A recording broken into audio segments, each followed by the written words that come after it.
My mother was a single parent with 6 very well-behaved children, 5 girls and 1 boy. And my name is Brandy, and I was the youngest and very small for my age. We were all opened up to the paranormal at an early age. This took place in Hollywood, California, in the late 60s. Mum knew her kids were all different, and she was very supportive. She would just tell us not to go around telling people, because they'd think our family was crazy. Looking back at life with my mother, I kind of tend to agree on so many levels. Something she always said stuck with me. People don't like what they can't understand. At the time, we were renting a downstairs duplex on Alexandria Street in Hollywood, California, across the street from this mean old lady. She lived in the back of this house with her windows blacked out and would scream at the kids walking or riding their bikes by. She even popped our balls if they landed in her driveway. Then she would laugh. I tried to be her friend because I loved everybody, but she had an evil soul.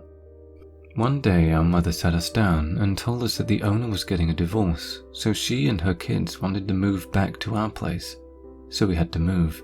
Mum knew that it was going to be hard financially to come up with the money for the move, but she asked us to have faith in her, so we did. Mum worked 3 jobs and worked mostly day hours, so the only time she could go looking at rentals was at night. All 6 of us would pile into this big yellow wood panel station wagon with a suicide seat in the back, and off we would go. The adventure began into the night. Most of the time, the doors to the rentals were unlocked. All of us were armed with flashlights, but we had to be very quiet. The scariest times for me was when the doors were locked, so me being the smallest, my brother would help me into an open window in the dark so I could run to the door and open it for them. Now that I'm writing this, I believe that was breaking and entering. My brother and I were very sensitive, so if there was a house that made any one of us uncomfortable, Mum would scratch it off her list and move on. It was hard to find a house that fit all of us, especially anything my mother could afford. One day I came home from school and was surprised to see all of our stuff was being moved to the house directly across the street, where a mean old lady lived in the back. I finally found my mother and asked her what was going on. She told me that she got a really good deal she couldn't pass up. Just stay away from that old lady, she told me. It was an old 2-story house with wood floors and a big porch that wrapped to the side. 1 bathroom and 3 bedrooms. It used to be 4 bedrooms, but a small portion in the back was divided to accommodate another renter, that old lady. I must add that I was young, and still very small for my age. That house was much bigger than the duplex across the street. Boxes were everywhere and there was so much commotion downstairs. My mother was understandably distracted. I asked her why she didn't wait and let me check the house for anything bad first. Not wanting to make me feel dismissed, she took both my hands and told me that there wasn't any time. It was a good deal and I had to take it, and that she also didn't have to use a moving truck. She told me to check it out now and report back to her if anything was wrong. Feeling very important, I went off to investigate. I went into the kitchen. Big. I went into the dining room. Fancy.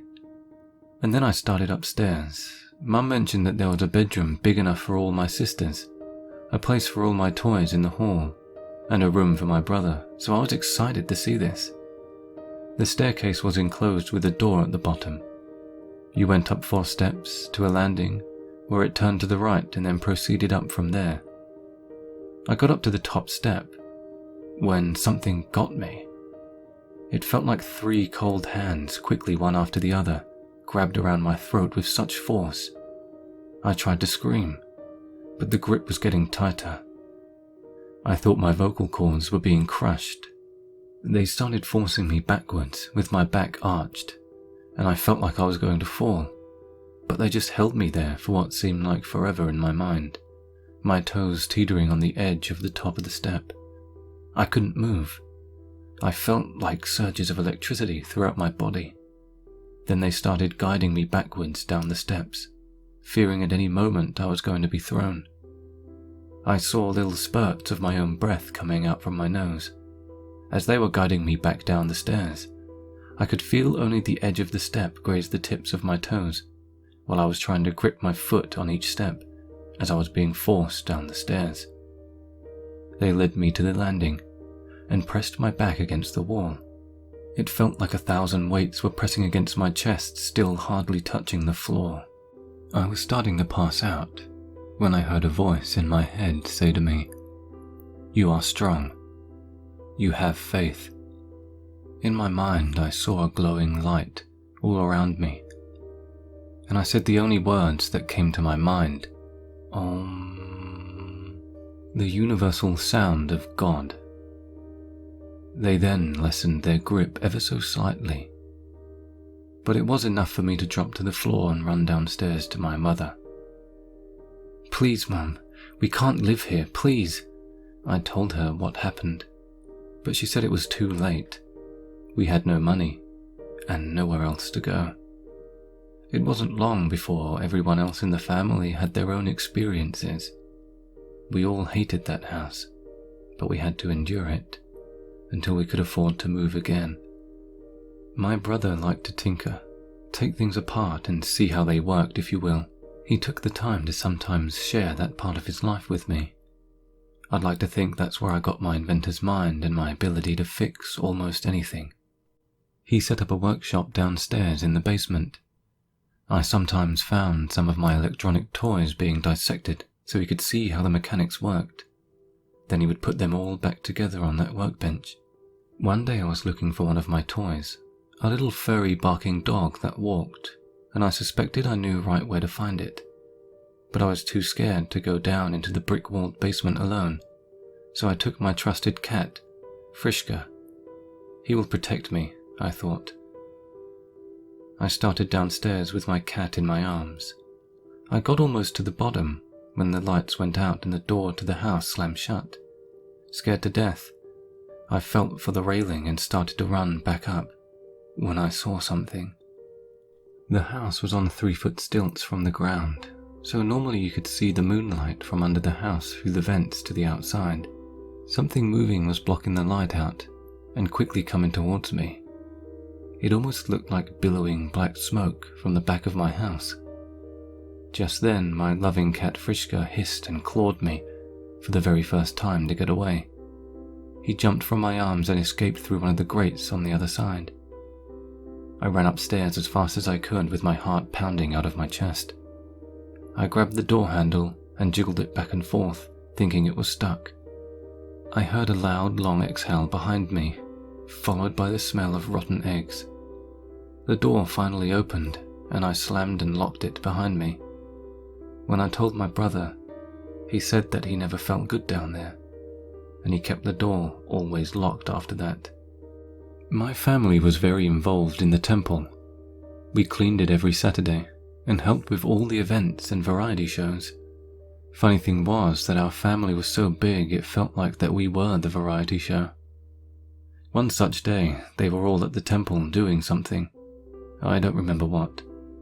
I had just arrived from school and someone, I think one of my sisters, was supposed to be there to greet me. Now, this event happened in the hall. As you walked through the dining room into the hall, if you turn right and on the left is the boarded up walls to the tenant's dwelling behind us. That evil old lady. Just thinking about her now gives me the chills. And next to her room was our main bathroom. If you turn left in the hall, you see my mum's room, that she and I shared together. Next to her room was the door to the upstairs, and in the middle was the door to the basement. Well, no one was home, and I wasn't going to stay in that house alone. So I walked into the hall and sat on the phone bench. For those of you who don't know what it is, it looks like it's a wooden end table with a padded seat on it, so you can talk on a corded phone. Anyway, earlier I saw my friend's dad's car parked across the street, so I knew my friend was home. I figured I would call him and hang out there and just wait for someone to come home. As I'm sitting there, I hear crackling coming from upstairs. It must have been one of my siblings, I thought. So I went to the bottom of the stairs and leaned in on one foot. "Who's up there?" The crackling stopped. Thinking they didn't hear me, I yelled again this time, calling out a few of my sister's names. Still nothing. So I sat back down on the bench and waited for them to come downstairs. It was quiet. Not a sound. Just then, to the right of me, it sounded like someone was pressing their body against the other side of the boarded up wall, listening. Then a muffled, quiet, evil giggle. It felt off. Really off. The crackling noise started back up again, now coming from the top of the stairs, followed by an ear-piercing ringing in my head. Feeling uncomfortable, I picked up the phone, not taking my eyes off the staircase. I dialed my friend's number, and before I could even say hello, I could see it as it turned the corner of the staircase on the landing. It was huge. It didn't have a human form. There were what looked like hundreds of eyes all over, and it was pulsating red to amber. The deafening sound of crackling was coming from it with sparks flashing all over its form. It was slowly gliding down the stairs, coming towards me. I then heard more prominent laughter, almost like a cackling coming from behind that wall, and I ran. I dropped the phone and ran straight over to my friend's house until someone came home. Now please keep in mind that we only lasted 6 months in this house. So these are all the events that I know of within that time frame and were confirmed to me by my siblings firsthand. A brief description of where this next event took place. It was on the 2nd floor. Standing at the top of the stairs, to the left towards the back of the house, was my brother's room. Inside the door to the right was a short wall at the foot of his bed.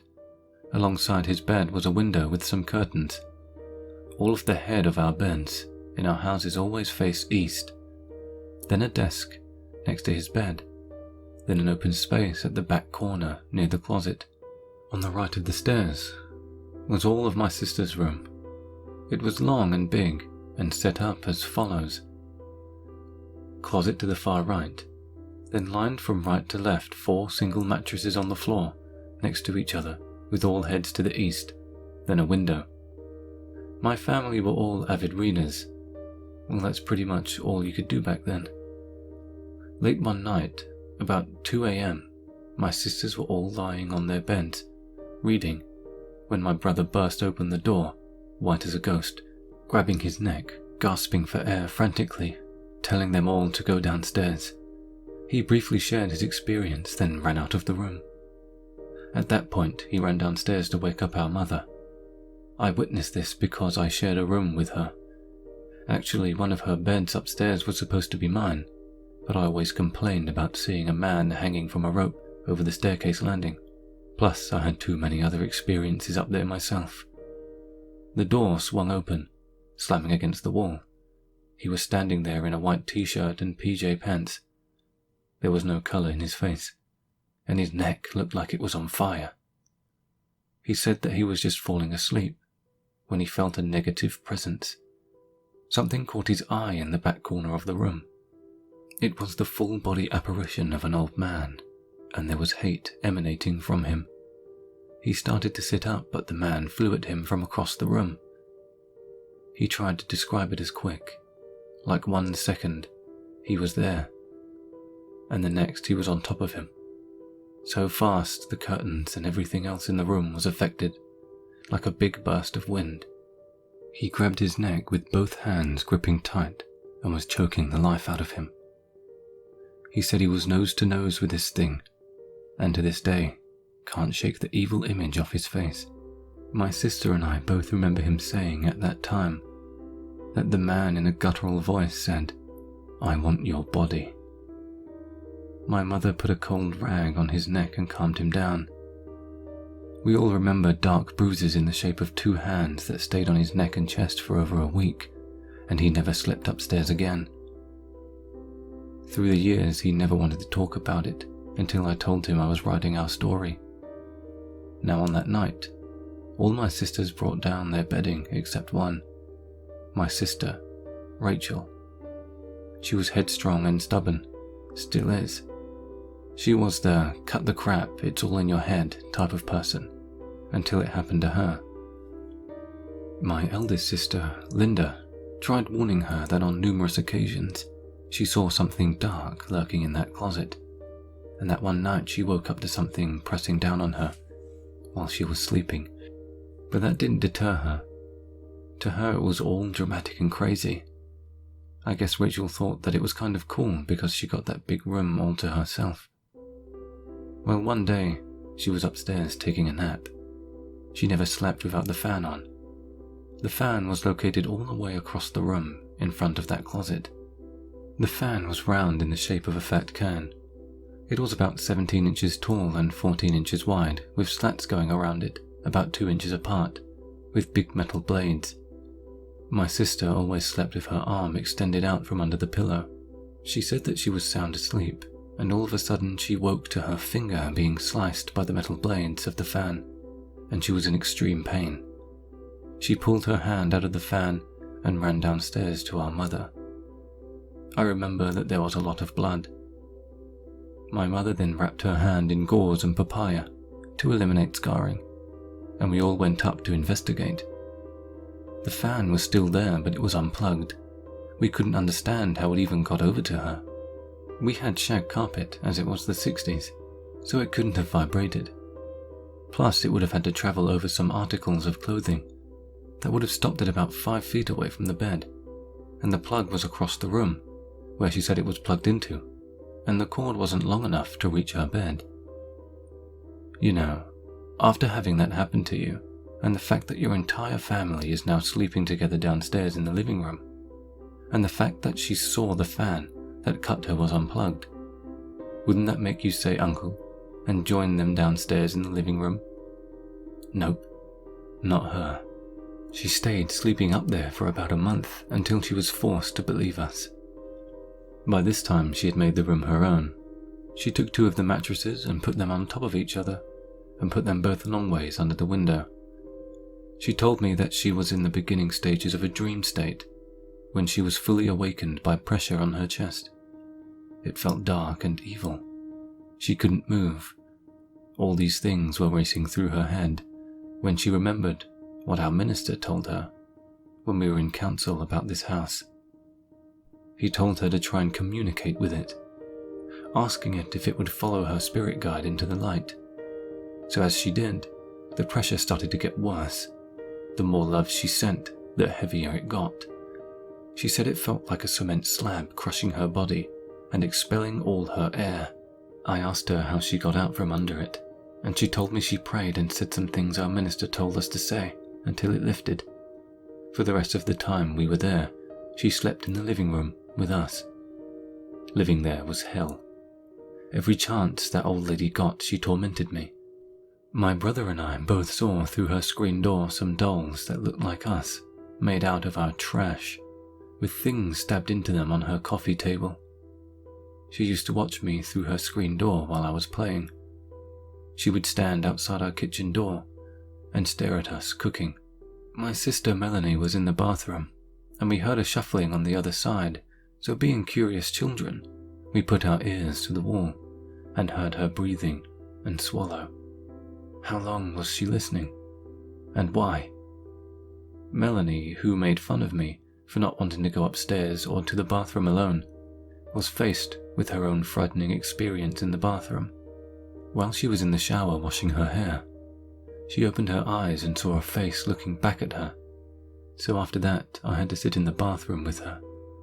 And I felt very selfishly justified, because not 2 weeks earlier, she thought it would be funny to take all my art stuff and put it on the top of the stairs. So when I went up to get them, I was scared to death when I turned around to run downstairs and saw a man hanging by his neck over the landing. One day my mother gave me instructions to water the plants outside, and the water handle was outside our kitchen door. All I know is that my hand was on the handle, and she just kept appearing behind me, almost pressing against my back with her hand over mine on the handle. I looked up at her in shock, and our eyes met. There was nothing but hate in those blue-grey piercing eyes. She screamed into my face, "No water," as she dug her long nails into my little hand, and her breath smelled of old cheese. I guess my sister Charity saw this from the screen door. She burst out of the door and yelled at her to get away from me, or it would be the first time she beat up an old lady. The lady released me, leaving marks on my hand from her nails, and backed off me. My sister then yelled at her to go home. So many things happened in a short span of 6 months that we were there. We found out that a man did hang himself on the stairway, and someone shot themselves in the closet upstairs. As for the old lady in the back, she was a very bad alcoholic who practiced the dark arts, and my brother and I think voodoo. She blackened out all of her windows to keep the energy pleased, she told the neighbor. So no one paid her any mind. All of her food and alcohol were delivered by the store, and she never had any visitors. Everyone thought she was just a crazy old lady, but we knew there was so much more to her story. I often wonder who she was before this, and what made her that way. What happened to her that was so terrible it made her want to torment others, and even worse, innocent children? Was the evil man in my brother's room connected to her in some way? I guess we will never know.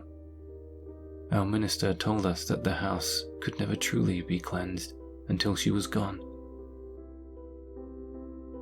Thank you for listening. If you like what you heard, consider subscribing. And if you have a story you'd like me to narrate, contact me on Twitter or post it in my subreddit, which are in the description below.